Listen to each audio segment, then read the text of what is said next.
தூக்கம் இல்லையா? நல்லா தூங்கணும்னா இந்த விஷயங்களை மறக்காம செய்யுங்க. உங்க வாழ்க்கை இன்னும் சந்தோஷமா மாறும். வாங்க பார்க்கலாம். படுக்கைக்கு போறதுக்கு 2 அல்லது 3 மணி நேரத்துக்கு முன்னாடியே இரவு உணவை முடிச்சிடுங்க.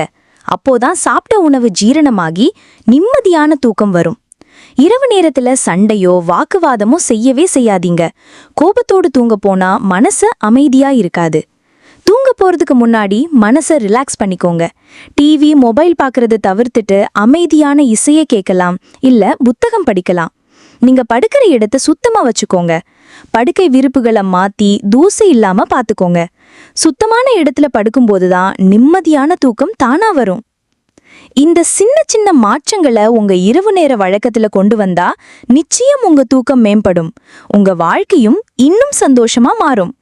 இந்த எளிய குறிப்புகள் உங்களுக்கு பிடிச்சிருந்தா SN பக்தி டைம்ஸ் சேனலை சப்ஸ்கிரைப் பண்ணுங்க. உங்க நண்பர்களுக்கும் ஷேர் பண்ணுங்க.